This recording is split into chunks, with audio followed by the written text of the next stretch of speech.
नमस्ते दोस्तों, मैं इष्ट ज्योति आज की बात में आप सबका स्वागत करती हूँ। आइए आज की बात कर लेते हैं। आज बड़ा ही अच्छा दिन है, शनिवार का दिन है। शनिवार के दिन शनि की ऊर्जा लेने की दिन होता है और उसमें घर से अपने नेगेटिविटी दूर करने के लिए अ, उपाय किए जाते हैं। तो मैं उस उपाय थोड़े से विस्तार में बताऊँगी। शुरू में वास्तु से करती हूँ। वास्तु की बातें और जो टिप है, जो ज़रूरी टिप है वो देती हूँ। उसके बाद आज की ख़ास बात और फिर कृष्ण कथा में हम थोड़ा-सा ज्ञान लेने की कोशिश करेंगे। वास्तु की बात करें तो पीपल के पेड़ की चर्चा करते हैं। पीपल के पेड़ को घर में नहीं उगने देना चाहिए। कई बार आपने फ्लैट सिस्टम में देखा है कि कहीं से खिड़की के बाहर से आप पीपल का पेड़ उग रहा है, कहीं इस बार दरवाजे के बाहर उग रहा है, तो वो नहीं उगने देना चाहिए, वो अशुभ होता है। पीपल घर में होने से परिजन तरक्की नहीं कर पाते हैं और पीपल के पेड़ को कभी भी काटना नहीं चाहिए। ऐसे नहीं आपको दिखाई दिया कि कहीं खिड़की से बाहर से पीपल से पेड़ उग रहा है तो आपने काट दिया। नहीं, उसे काटना नहीं चाहिए, वो भी अशुभ होता है क्योंकि पीपल में तीनों देवताओं का वास होता है। ब्रह्मा, विष्णु, महेश, इन तीनों भगवान का वास होता है, तो उसको काटना नहीं चाहिए, वो अशुभ माना जाता है। काटना पड़े तो, अगर काटना ज़रूरी हो तो पूजा करके, उसे प्रणाम करके और क्षमा याचना करके, पूजा करके उसे रविवार के दिन ही काटना चाहिए और किसी दिन नहीं काटना चाहिए। तो ये थी वास्तु की बात। अब योग की बात करें तो, और तिथि की, अष्टमी तिथि आज शाम 5:21 तक रहेगी और आज दोपहर 12:50 से कल दोपहर 12:12 तक वृद्धि योग रहेगा। जैसे आप नाम से ही पहचाना जाता है कि वृद्धि योग में नया रोजगार शुरू करने में लाभ होता है और वृद्धि होती है, आपके कामों में वृद्धि होती है। तो ये वृद्धि योग की बात थी। आज से कल सुबह 7:21 तक विशाखा नक्षत्र रहेगा। विशाखा एक अच्छा नक्षत्र है जिसका स्वामी देवगुरु बृहस्पति है और उसका संबंध विकंकत के पेड़ से बताया गया है। तो आज विकंकत के पेड़ को नमस्कार करना है और उसे किसी प्रकार की हानि नहीं पहुंचानी है। आज शनिवार का दिन है, तो शनिदेव हर व्यक्ति को कर्मों के हिसाब से फल देता है। वो न्याय के देवता माने जाते हैं, जज कहे जाते हैं। जैसे आपके कर्म होते हैं उस हिसाब से वो फल देते हैं। अच्छे आपने कर्म किए हैं तो आपको अच्छे फल मिलते हैं, और अगर बुरे कर्म किए हैं पिछले जन्म में तो आपको इस जन्म में बुरे फल देता है। वो जैसे शनि की 7.5 और ढैया में इसका परिणाम आपको दिखाई देता है। बहुत लोगों को तकलीफ होती है और बहुत लोग इससे डर भी लगता है, शनिदेव से डर भी लगता है। शनिदेव विलक्षण शक्तियों वाले देवता है।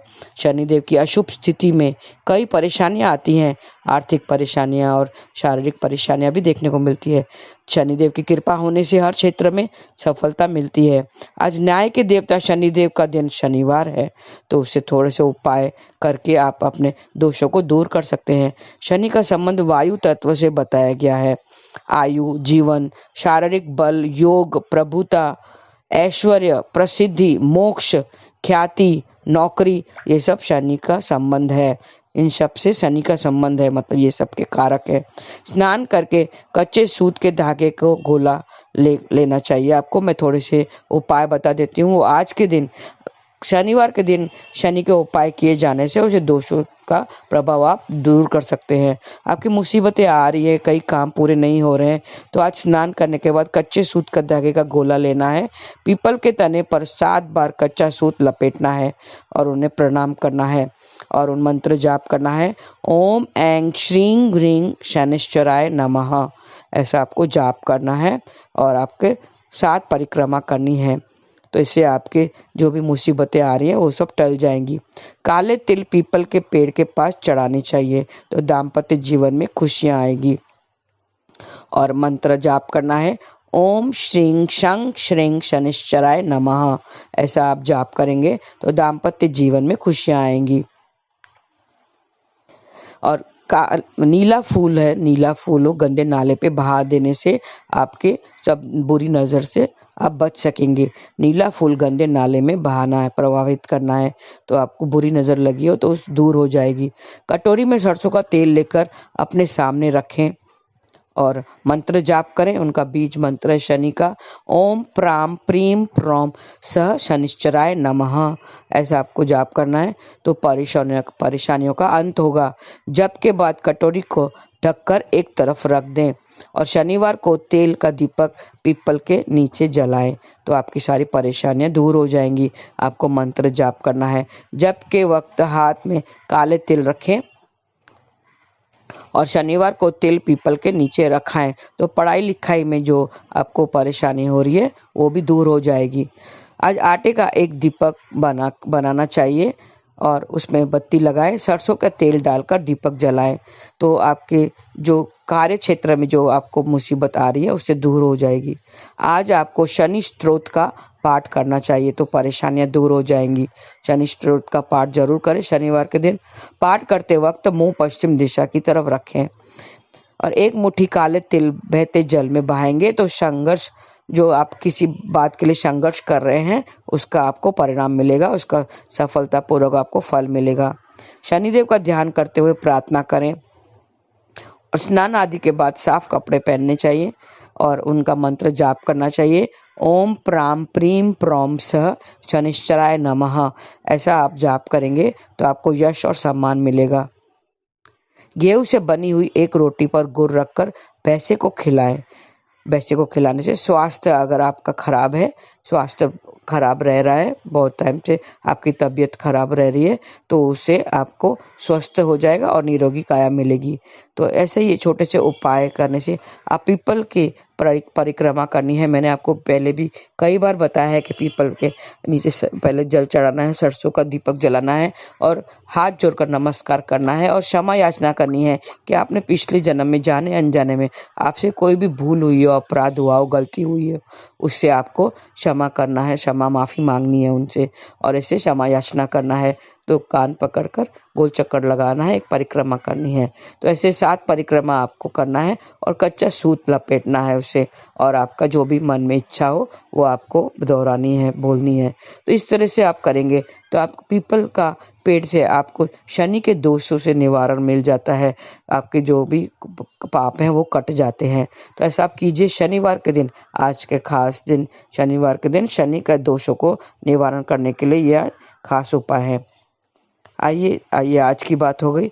अब हम कृष्ण कथा में थोड़ा श्री राम की बात कर लेते हैं। कल मैंने बताया था, 2 दिन मैंने चर्चा की थी कि शादी का संबंध एक पवित्र संबंध होता है। वो 16 संस्कारों में से विवाह संस्कार एक उसमें से एक माना जाता है, जिसमें कई सारी नियम होते हैं। जिसमें कन्यादान के बारे में भी मैंने बताया था। कन्यादान एक नियम होता है जिसको पिता को कन्यादान करना पड़ता है। वो कन्यादान एक्चुअली नहीं होता है, वो कन्या का आदान होता है, मतलब उसको ग्रहण करना। वो वर के हाथ में कन्या का हाथ देते हैं कि जो भी रिस्पॉन्सिबिलिटीज, उत्तरदायित्व वो अब तक निभाते आया है वो आगे से विवाह के बाद वो वर के हाथ में दे देता है। अभी उसकी जिम्मेदारी, उसका उत्तरदायित्व बन जाता है। तो इस तरह से कन्या का आदान करते हैं। उसको शॉर्टकट में कन्यादान हो गया है, लेकिन उसको गलत नहीं समझना चाहिए, उसके सही मान्य उसको समझना चाहिए। और हर एक फेरे का जो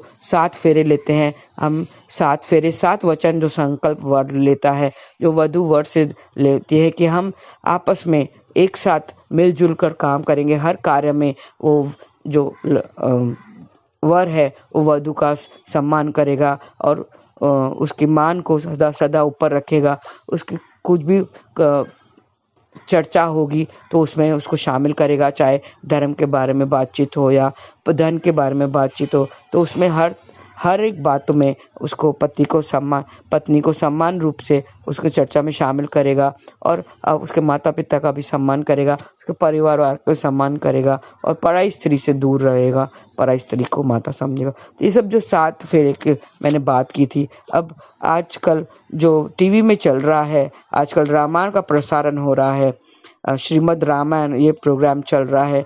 आपको याद होगा कि कोरोना के टाइम पे जब सारी दुनिया घर में बैठी थी, अपने अपने घरों में बैठकर दुनिया में फैले कोरोना वायरस से परेशान हुए थे, तब ऐसे में भी दूरदर्शन में एक बार फिर रामायण का प्रसारण किया गया था। उसी तरह इस बार भी अब भी रामायण का प्रसार शुरू हो गया वापस, एक नया नज़रिया लेकर नए तरीके से रामायण, श्रीमद् रामायण का प्रोग्राम चालू हुआ है। पूरे देश के लोग परिवार संग एक साथ बैठकर रामायण देखते हैं। रामायण हिंदू का एक प्रमुख पवित्र ग्रंथ है, जिसमें अनुशासन, मर्यादा, कर्तव्य और बुराइयों को कैसे परास्त किया जा सकता है, इन सब बातों को विस्तार से बताया गया है।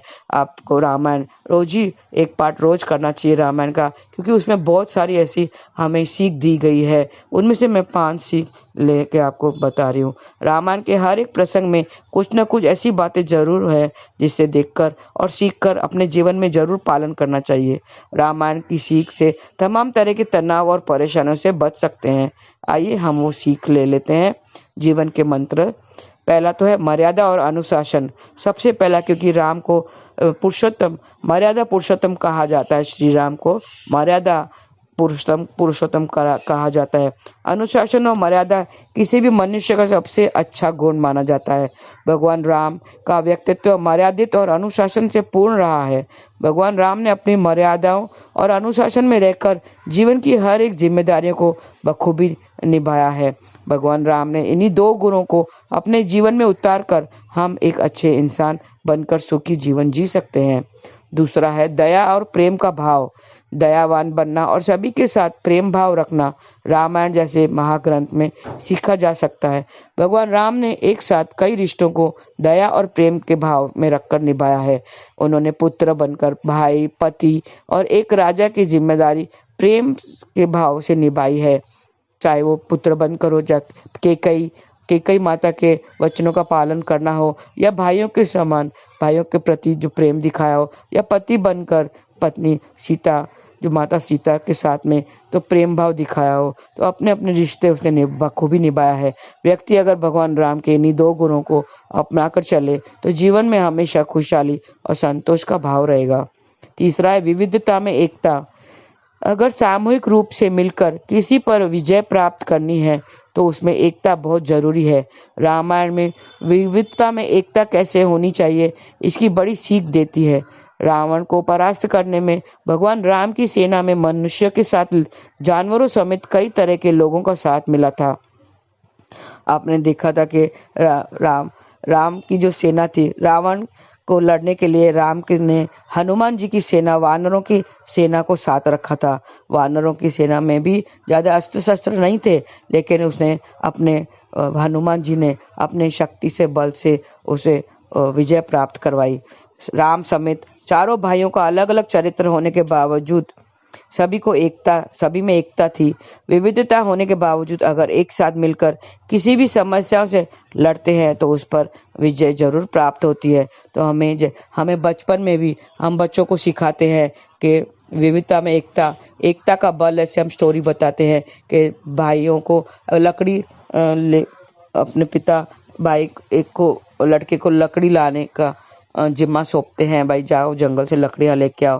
तो वो लकड़ियाँ लेके आता है और जब उसको एक लकड़ी देते हैं तो वो आसानी से तोड़ पाता है, लेकिन वो पूरा लकड़ियों का गट्ठा अगर देते हैं हाथ में तो वो तोड़ नहीं पाता है। तो ये हम बच्चों को शुरू से ही सिखाते आ रहे हैं कि हमें एकता का बल क्या है और हमें एकता से सब काम करना चाहिए। अगर किसी समस्याओं को हमें अगर विजय प्राप्त करनी है तो हमें एक साथ जुटकर, एक साथ रहकर हम मिलकर उस समस्याओं को लड़ सकते हैं। यही जीवन की सीख है। जीवन में हमारे कई समस्याएं आती हैं, तो मुसीबतें आती हैं, तो वो अकेले अगर नहीं पार सकते तो एक साथ मिलकर हम उसी सबका हल निकाल सकते हैं। और पति पत्नी को तो साथ में मिलकर ही, राम और सीता, श्री राम ने दिखाया है कि सीता माता को हमेशा अपने साथ रखा और आप समानता का भाव दिया, उसे समानता दी।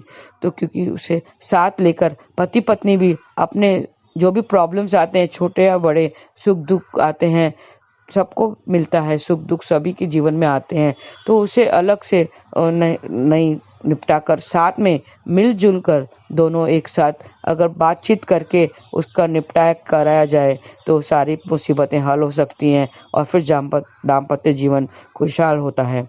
चौथा है विश्वास। विश्वास किसी भी रिश्ते की सबसे बड़ी पूंजी होती है। भगवान राम ने 14 वर्षों तक वनवास काटकर कैकेयी को दिए वचनों को निभाया। इन सब के बाद भी भगवान राम का सभी भाइयों से बराबर प्रेम था। जहाँ राम के छोटे भाई लक्ष्मण ने 14 साल तक राम का साथ वनवास काटा था, वहीं भरत ने अयोध्या के राजपाट को ठुकरा दिया और उनके पादुकाओं को राजगद्दी पर रखकर उससे शासन करवाया। यह सब विश्वास और रिश्तों की डोर को मजबूती के लिए प्रेरित करती है। तो हमें भी उनसे कुछ सीख लेनी चाहिए। जो रावण के 4 भाइयों, भरत हो या लक्ष्मण हो या शत्रुघ्न हो, उनसे सीख लेनी चाहिए कि कैसे उन्होंने विश्वास और प्रेम से अपने रिश्ते निभाए। और 5वां है एक समान आचरण करना। भगवान राम के व्यक्तित्व से सभी प्राणियों के प्रति एक समान आचरण रखने की सीख देता है। भगवान राम ने कभी भी भेदभाव के साथ किसी से आचरण नहीं किया। उन्होंने हर जाति, उम्र, लिंग और पद के साथ एक जैसा व्यवहार किया।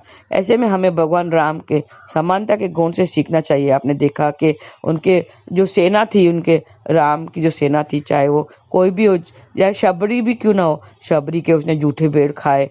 इस तरह से दिखाया कि किसी से भेदभाव नहीं रखे। हर जाति, उम्र, लिंग, पद का उसने कभी असमानता नहीं की। सबको एक समान रखा और उसका एक समान भेदभाव ना रख के सबके साथ एक समान आचरण किया। तो उसके जो सेना थी उसमें वानरों की सेना थी और बिल्लरों की सेना थी, तो सबको एक साथ रख के उसने अपना जो कार्य था वो किया, जो उद्देश्य था, जो जीवन का उद्देश्य है। उसी तरह हमें भी अपने जीवन में सीख लेनी चाहिए। 5 सीख तो है और बहुत सारी सीख हैं जो आप हर एक पन्ने पे आप पढ़ेंगे अगर रामायण, तो आपको हर एक पेज पे, हर एक अध्याय में कोई ना कोई नई सीख जरूर मिलेगी। तो रामायण आप जो श्रीमद् रामायण जो चल रहा है प्रसारण आजकल जो दिखा रहे हैं दूर टीवी पे, वो आप जरूर देखें और उसे कुछ ना कुछ सीखने की जरूर कोशिश करें। उसमें बहुत सारी ऐसी चीज़ें हैं जो आपके जीवन को सरल बना देगी। आपको मुसीबतें से कैसे हम जीत सकते हैं, कैसे हम उनको समस्याओं से लड़ना, हमें जो लड़ना पड़ता है जो हर एक दिन, वो उससे सीख हमें रामायण से मिलती है। तो मुझे आशा है कि आपने सीख ले ली होगी और आप रामायण रोज पढ़ें तो आपको एक नई नई सीख जरूर मिलेगी। आपका जीवन सरल बन जाएगा। आज के लिए बस इतना ही। आप मंत्र जाप करते रहिए, हरे कृष्णा कृष्ण कृष्ण हरे हरे, हरे राम राम राम हरे हरे। ऐसे करते हुए आप थोड़े भक्ति भाव से, आप थोड़ा धार्मिक होकर और भक्ति भाव से आप श्री राम को साथ में रखेंगे तो आपकी मुसीबत सब कट जाएगी। आज का दिन में इतना ही।